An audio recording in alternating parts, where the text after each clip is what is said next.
What I'm do today is give you a little bit of the history of how the trail developed. Um, then, well, there's many similarities actually to the Freedom for Italy, right? So we recognize that the Italian campaign hasn't been well studied, right? Doesn't get the attention it deserves. We, like you, decided to take action. We were going to build this trail. And kind of like you too, I think we're figuring out as we go along. Is it build it and they will come? So we're looking forward to getting your feedback, also the possible collaboration. And I think as we go through this presentation, there'll be about 100 things that jump out at you that we can do in terms of mutual interest and collaboration. So, sort of the big picture, and we've been developing these things over the last, or objectives over the last couple year or so. The most basic thing with the Thunderbird Trail is just to map it, right? We want to map it, memorialize it, with the World War II generation leaving us daily. The living memory is almost gone. So now we're going to historical memory. And so we want to chart and memorialize the route. We want to identify stakeholders, partners, right? Those who want to participate, be part of it. Waiting for this conversation, there was someone who wants to go and see where their father or grandfather fought. How do we exactly bring those people into the conversation? Set up monuments are the most basic thing, markers where the battles took place, where the 45th went. A critical part of the trail, and this gets to the trail as living memorial, are exhibits, right? We want to have exhibits which bring in the local communities, and in the process, bringing in a lot of information that's been lost. Pictures, letters, just people telling stories about what happened in their local community during the war. And the project started with an exhibit I started working on with the National Cowboy and Western Museum in Oklahoma City. And they had recently had donated a series of combat sketches by Brummet Echo Hawk. He was in the 179th Infantry, 45th Division. He's from Pawnee, Oklahoma. He's Pawnee.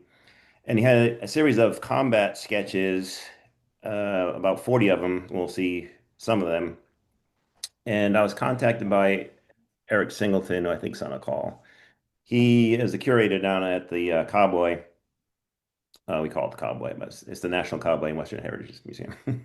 And Echo Hawk, in his diary and also his drawings, talks about this warrior tradition, right? So he's keeping these sketches. On the left, or my left, is a picture of him during the war sketching. He's an amateur artist during the war. After the war, he went to the Chicago Institute, became a professional artist, and that's his self-portrait on the right years later, as a Pawnee warrior. So the project began with us investigating and working with Oklahoma National Guard these sketches to put them into context. So let's look at the exhibit in Oklahoma City, and then we'll see where this thing has led or where it's been leading. So here's the exhibit at the Cowboy Museum in Oklahoma City. Has one of the largest Western and also Native American collections in the country, in the world for that matter. And so we did this exhibit in the fall of 23 into this extended into the spring of 24, putting the World War II sketches on display for the first time, and connecting it back to the Pawnee tradition going back to the 1800s. And if you notice, we called the exhibit Nations at War. And obviously, we're playing on the notion of Native American nations, but also, as we'll see with Brummett's Echo Hawk sketches, the various nations, British Empire, etc., who were involved in the war. Right. And this is Echo Hawk's own words here. He's talking about how uh, he'd sketch wherever he could.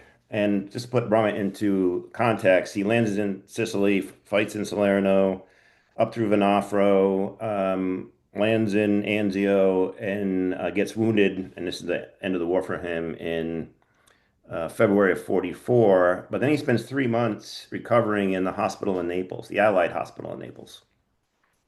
And so while he's recovering in the Allied hospital in Naples, that's where he does most of his sketches, portrait sketches. We have his combat sketches, which I didn't put a lot in here, but also his portrait sketches. And the Superman one, for example, is one that is most of these images haven't been seen outside of Oklahoma, just so you know, right? So this is the part of the Thunderbird Trail is getting this documentation out to a wider audience, right? This is one of our goals. Given the audience that we have on this call, I put this image in here. I picked four of his portraits. And one of the things that Echo Hawk was very attentive to was the uniforms, the names, the ranks, everything is very precise. And last week I was asking about the British museums because each one of these portraits, each one of these sketches is a story in itself, right? So taking these images, which have never been on display outside of Oklahoma, tracking down the regiments, tracking down their names, their units. It's interesting how these men ended up together. This Pawnee Indian from Oklahoma and someone from the 6th Seaforth Highlanders, right, standing across the bed from each other while Echo Hawk does a sketch. And we call that Nations at War because one of the interesting things about Brahma Echo Hawk as a Native American warrior is his eye is different from, the Tom Hanks landing at Saving Private Ryan, right? He sees the diversity of the Allies' forces. And I think last week you mentioned the possibility of an Allied museum in Rome. I think the first exhibit to do would be Echo Hawk's sketches, right? Because he captures the diversity of the Allied army, right? So here's the Gurkha, the African Auxiliary Corps, 4th Indian Division. There were a couple actually Irish soldiers in here. I didn't put them in the presentation. And what's really fascinating about these sketches is their accuracy, right? So I put these two, you'll see on the sketches, I did the detail. These are the soldiers' signatures. So he has this intimacy with the soldiers, name, rank, sometimes the serial numbers written down, how they ended up in the hospital. And we know that they're accurate because, for example, on my right is Freddie Murahashi, Sprecklesville, Maui. As part of the exhibit in Oklahoma City, I tracked down Murahashi's family through his address in Maui. And his daughter confirmed, that's my dad, that's the signature, he's from Sprecklesville. Um, and so the information that's in these sketches are just an incredible historical document to put these soldiers uh, together at the same time, explain their history, etc. Okay, let's see here. And um, the last part of the exhibit were Echo Hawk's post-war portraits, right? So during the war, those sketches, he was an amateur artist, becomes a professional artist. And uh, these are three portraits that are in the Oklahoma National Guard Museum's collection. And we use these as kind of signposts to tell the history of the Italian campaign, right?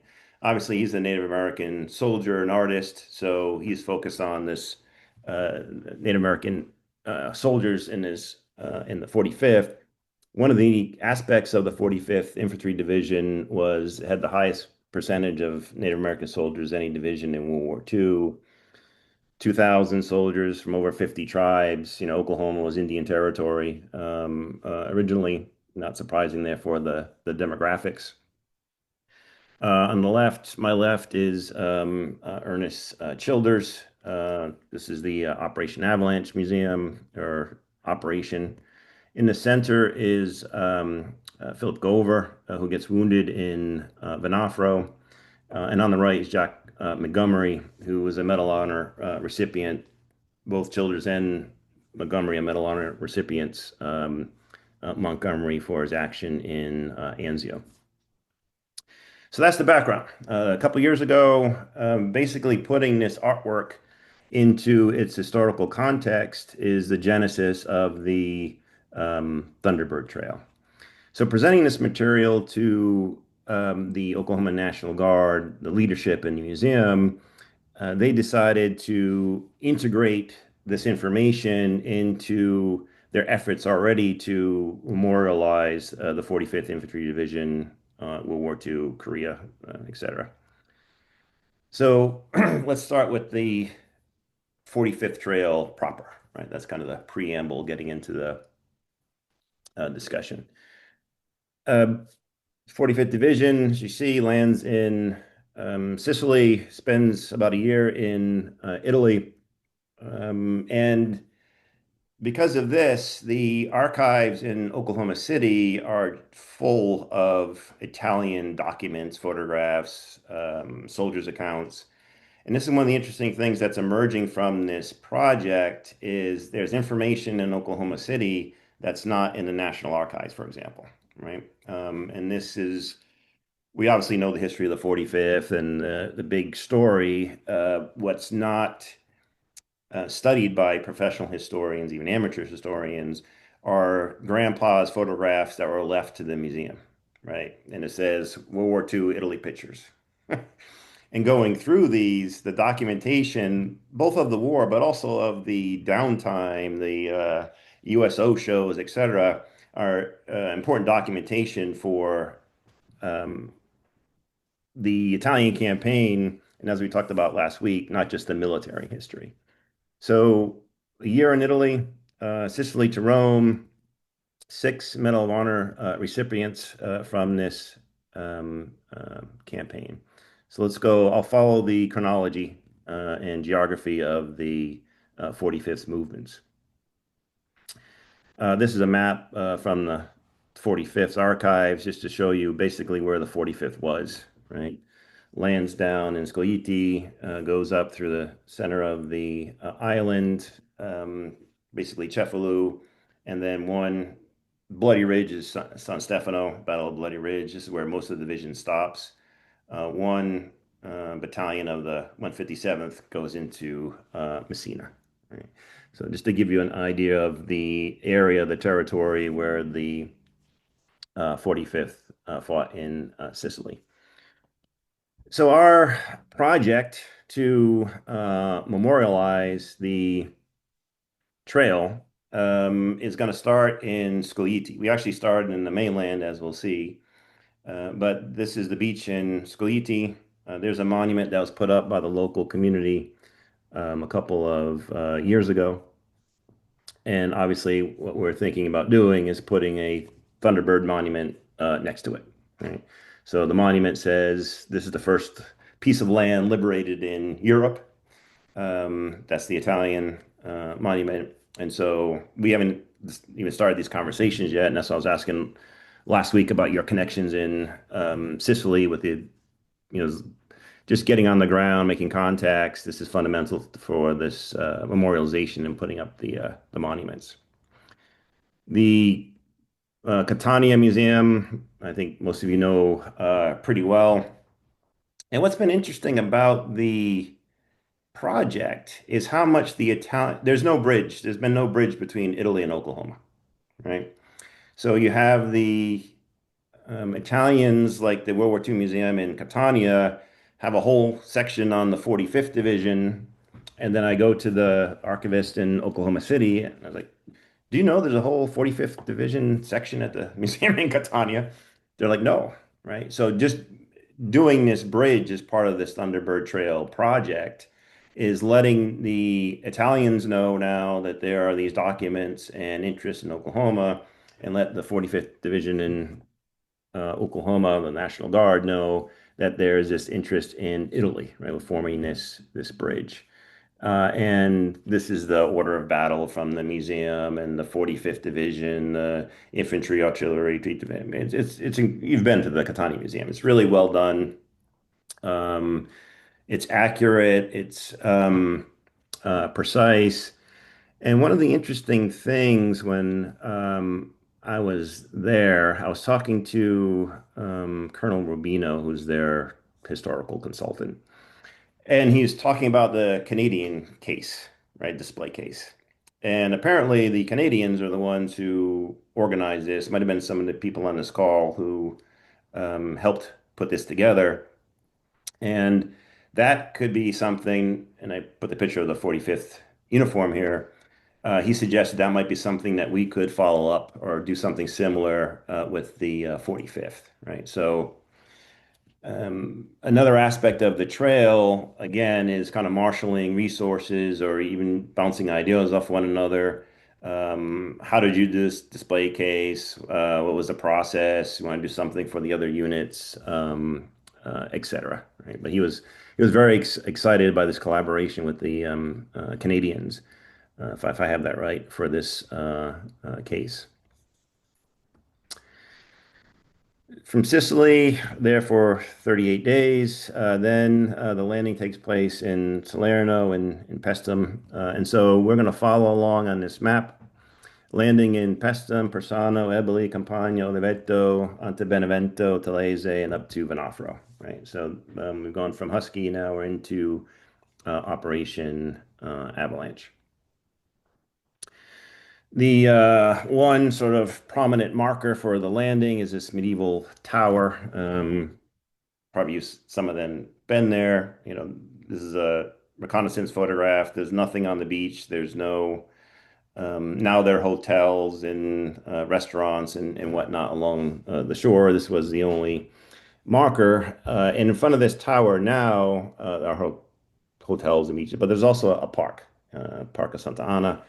And in this Santa Ana Park is the only current monument for the Operation Avalanche. So this is the 36th Infantry Division monument. It's in Santa Ana, but it's actually called 36th Park.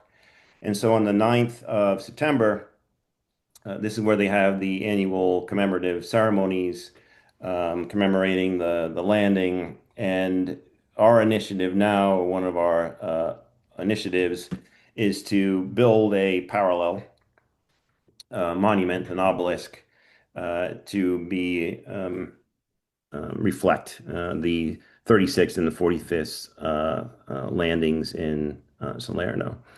In September, or last month, this is the annual commemoration.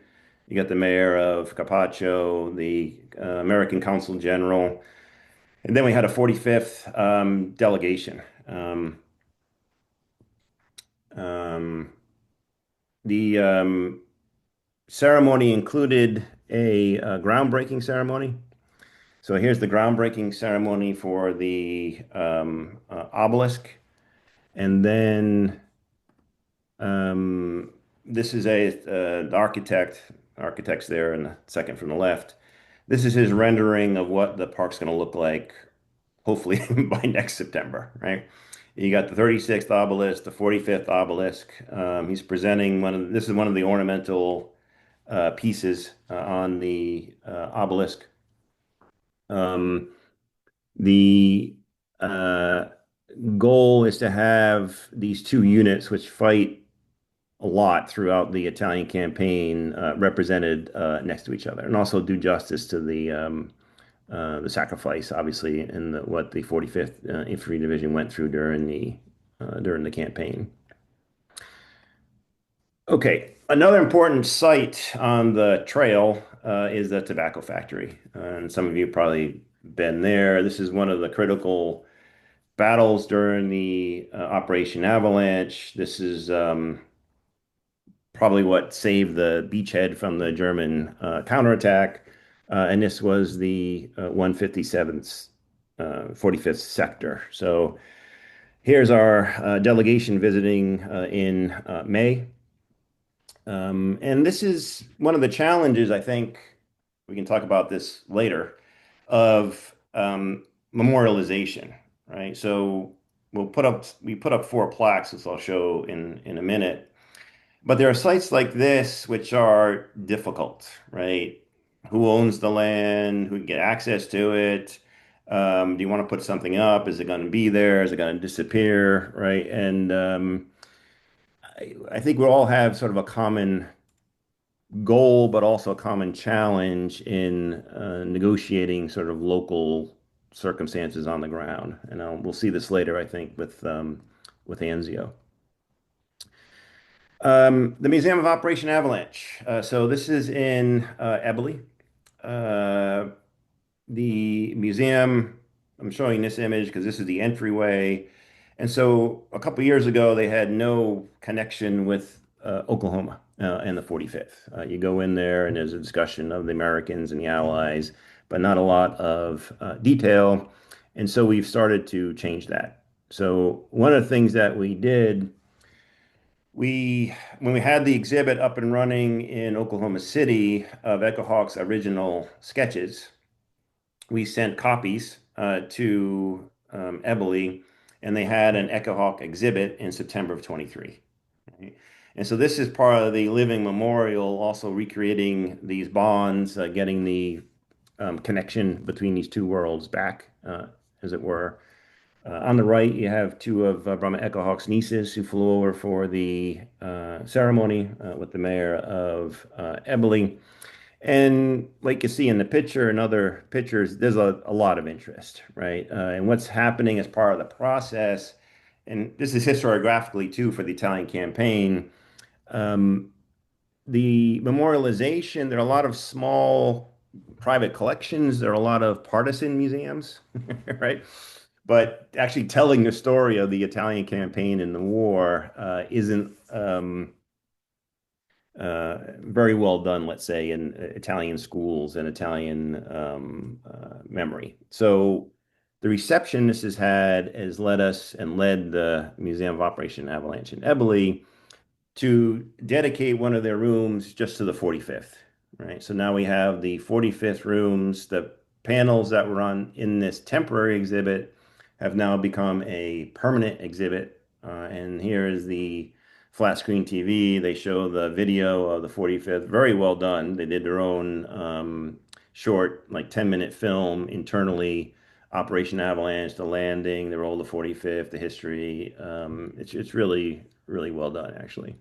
So this is the exciting part of this trail is we're literally changing history, right? We're getting the historical record out, right? So um, that first image I showed of the museum, the facade, now the facade has one of our plaques, right? So here's the plaque behind the mayor's head there, um, celebrating the sacrifice of the 45th, also the Italian people, and this is one of the cities liberated by the 45th. Um, and it's really important now. We have these places, and this is exactly how we disseminate this information is another matter. But you can see it was a really, in some ways, emotional ceremony too.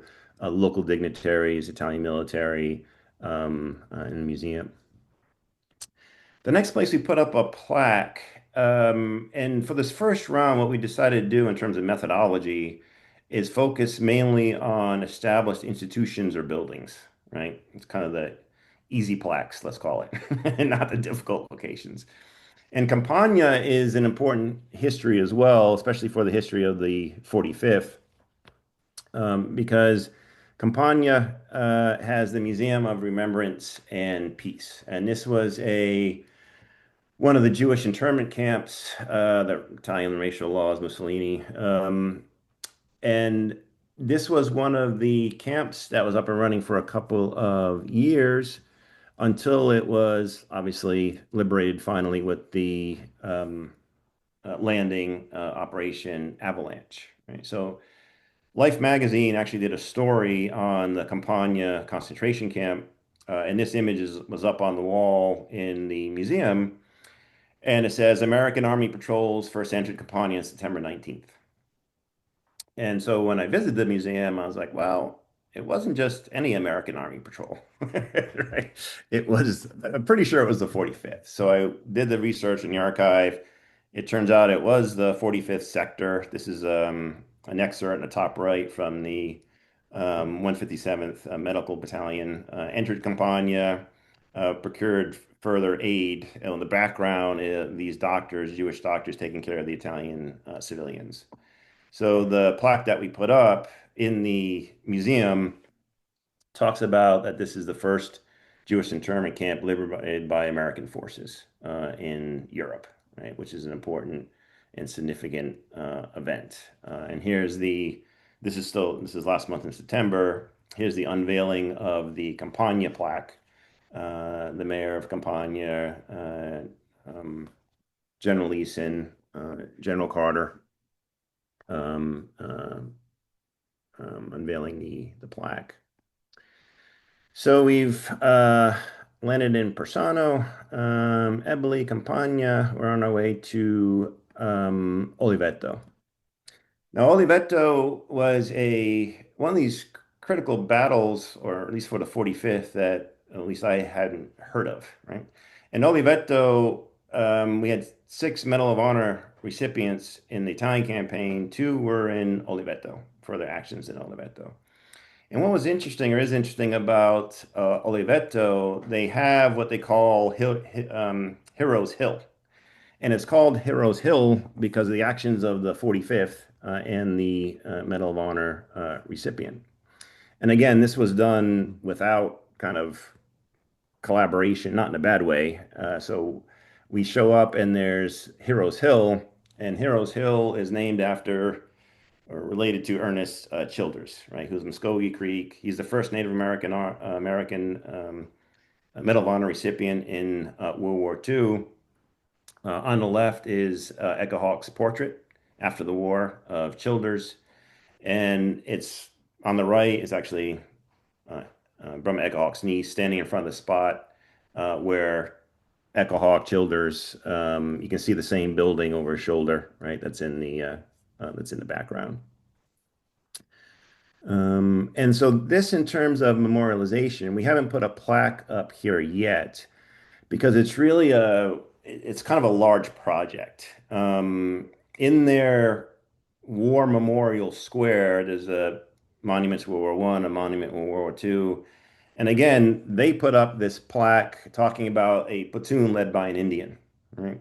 And it's this discussion of Childers and his actions in the Battle of Oliveto. And it's really well done. It's a QR code, click on there, it tells the story, it has some local um, testimony about the war, who was there at the time. It's fascinating. So we're starting to build this bridge with the town of Oliveto too. Okay, we're on our way to Benevento, up towards Venafro. And on the way, we're going to stop at Telese Terme, Monte Acero, the Battle of Faicchio. This is October of 43. And I included this image in here because this is an image from our archives in Oklahoma City, right? This hasn't been seen outside of the United States, not in the National Archives. So having this original documentation, I took it to the local historians in Telese Terme, and what we decided to do is put on an exhibit, which is up and running still, actually got extended for the weekends in October. So it's the Thunderbirds, the exhibits from July until October. Now it's still open weekends if you want to get down there. And um, immensely interesting because the local population didn't know that Talese was the headquarters of the 45th during the war. And we have pictures of the town from the fall of 43 that they've never seen before, right? Because the Italians didn't have camera, they don't have film, they're just trying to survive. So I show up with pictures of soldiers, of Italians walking the streets, and they are flabbergasted that there are these pictures in an archive in Oklahoma City of their little town in Italy, right? So this was the visit that we made in May, and then the subsequent inauguration of the exhibit in July. And what's really heartwarming about this project, and this is the living memorial aspect, and this one of the images on the right, is the local schools don't have the Italian campaign in their textbooks, right? And it's not part of their discussion. So what's happening now is the schools are bringing students into the exhibit, and it's becoming part of the curriculum, right? Wow, our little town is part of this big thing of World War II, right? One of the critical battles took place in our town.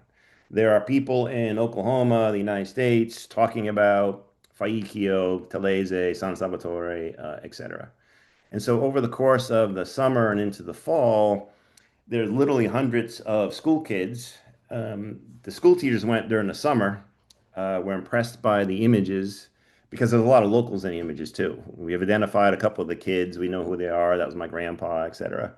Um, and so the school children going through and learning about their history from documentation we have in the United States. It's really been just an incredible and very rewarding collaboration. Um, And then we also put up a plaque. This is the third of the fourth plaque we put up on the what was the headquarters building of the 45th during the war. It's now the manager's office. And so here's the mayor, General Eason, uncovering the plaque in Talese. And on the right is the poster. This is the entrance to the exhibit with our two generals in front of this Echo Hawk's portrait of Gover. And it's been very well attended this summer. Okay, some of you probably been up to the Winterline Museum in Venafro, crossing the Volturno. Obviously, you're trying to get to Casino. The sector of the 45th is Venafro. And again, you go up to Venafro, and we have maps, pictures, diary accounts, daily journals, after action reports for every hill in Venafro for 3 months. Right? And so one of the sketches, this is one of Echo Hawk's combat sketches, is he's called it Pawnee Indians, climbing the hills of Venafro. So one of the things that we started to do, and so I was interested in hear about the trails that you're doing in Sicily and the walk to Monte Cassino, because we thought about doing something similar with a 45th trail, a warrior's trail, kind of recreate hiking up the side of this mountain in Venafro. We literally know exactly the path that they took, who was fighting on which hill. And here's from our trip in September. There's active military, retired military, family members of soldiers from the 45th on the trip. And there's nothing, as you know, like being on the ground, right? You being on the ground, especially the veterans, you hear them talk to each other. How'd you like to fight here? You imagine what these guys went through to get up to this top of this hill, right? Think of the logistics and the colonels. You can see their wheels spinning about the logistics to fight on the hills above Banafro. The Winterline Museum. Obviously, they have a lot of 45th uniforms, equipment. This is Luciano Bucci. Some of you might know Luciano. He's up there with his metal detector every weekend, finding more and more 45th stuff. And so, and this is part of the bridge building. So Luciano and his group of the Winterline Museum had identified this building that was the 45th headquarters in the winter of 43. You can still see the bullet holes on the front door. There's a little plexiglass covering of a panel that he put up a few years ago. And so this was one of the places to put a plaque, right? We already identified it. We had an active partner there on the ground. So the fourth plaque that we put up this September was a plaque. You can see it over the general shoulder there, uh, uh, talking about the liberation of Venafro. And the woman in the middle is the owner of the house. She was a kid during the war. And this is part of the living memorial too, right? She's tickled pink that, 80 something years later, the same unit coming through, and she was happy to have this plaque put on her house. Um, Obviously, one of the major battlefields for the 45th was the beachhead at Anzio. And here is where we have a lot of work to do in terms of memorialization. So probably all of you know the flyover, Anzio Aprilia, the major line of combat for the German counterattack, February of 44. This is actually where Echo Hawk gets knocked out of the war because of his injuries. And if you go there today, oh, I put this map in here. Well, because military people like maps, but also because I wanted to show the relationship, given the membership of the Freedom for Italy, of the 45th with the British, right? So we have the British sector here, the 56th Division, British Division next to the 45th American Division.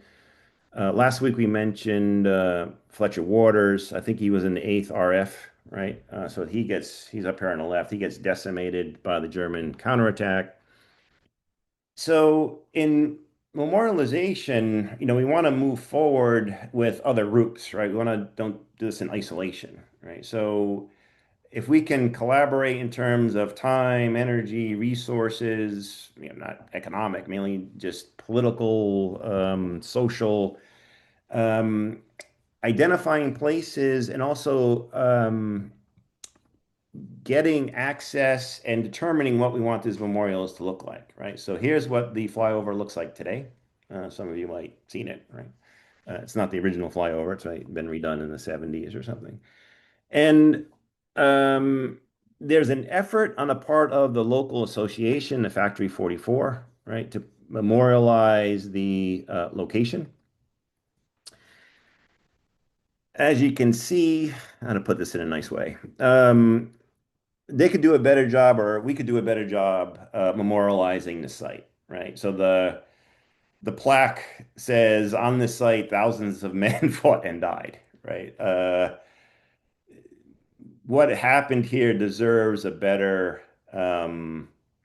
memorial, a memorial worthy of the sacrifice. So what we're thinking about, and maybe we can talk about this after, is when we're there in September, can we do something with this whole corner, right? So you have this couple plaques, you have this little kind of board explaining, the general history, Factory 44, put this up.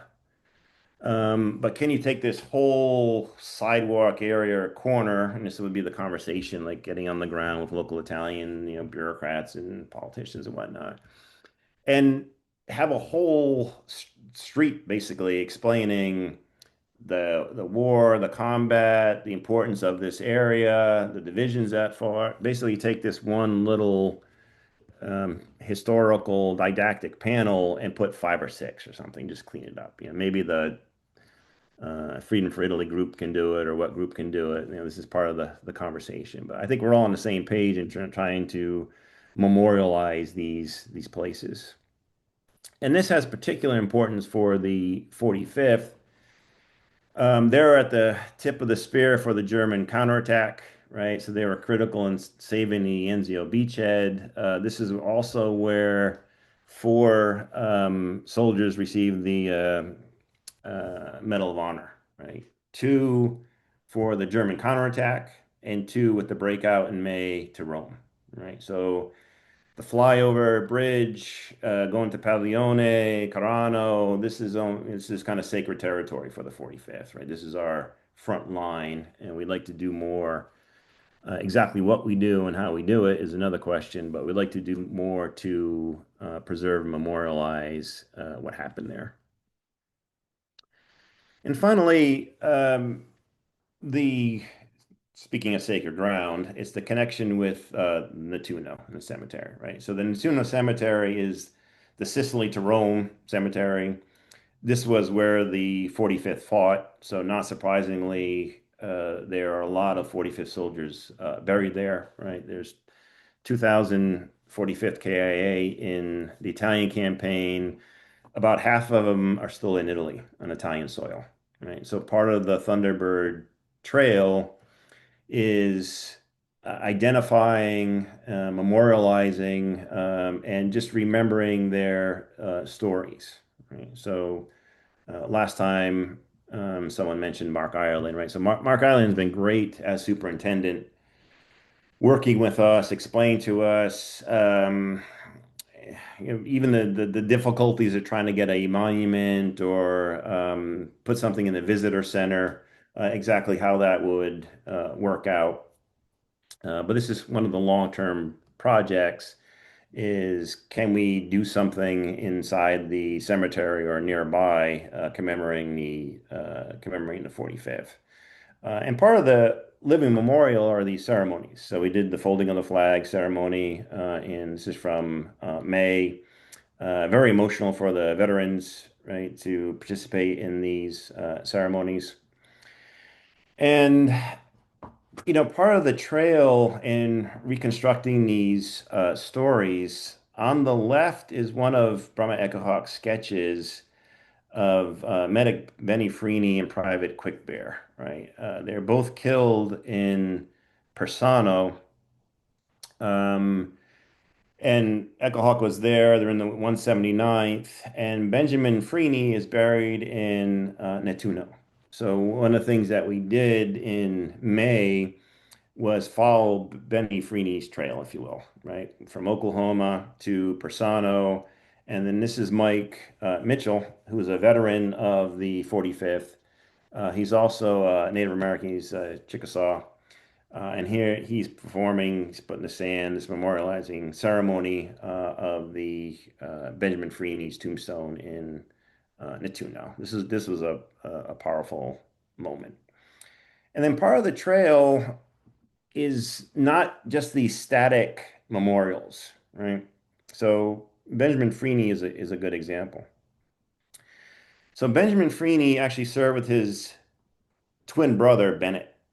And one of the things that emerged in doing the research for the trail and Benjamin Freeney was that Bennett survived the war. Actually, Bennett was entered Dachau, and Bennett cut this iron cross off the neck of a German officer. And he told the German officer there are no heroes, German heroes in this camp. And then later he donated this iron cross to the Holocaust Museum in Los Angeles. So in reconstructing this trail, it's linking family histories, the unit histories, to this larger story of liberation in Europe. And it's also trying to systematize what's already been done with the 45th, right? So the 45th has a monument in Epinal they put up a few years ago. In April of this year, they put up the monument in Dachau. So now, in some ways, we're just connecting the dots in the process, connecting the stories, right? So to come uh, full circle now, right? So the trail now the dots, I think, or the image on the left makes a little more sense. You got the stars going from Sicily to Dachau to Munich. The goals are the same. And what we're trying to do is outline a timeline of what our next projects are, right? So we want to get the monument built in Salerno and have the dedication ceremony next September 26. We're going to do or start to do the preliminary research on the Sicilian campaign next year and start that process of putting up plaques, memorials, monuments. And then these are just kind of broad strokes. Because one way of thinking about the trails is also thematic, right? So we want to have a Medal of Honor trail memorials, right? How do we put those up? And then the big sort of question, obviously, Anzio is always seen as the most important battle, and the Italian campaign gets the most attention. It's actually in Aprilia, right, is where most of the fighting takes place. And so, how do we, particularly in that corner where the flyover is, put up a memorial to the Anzio beachhead, let's call it.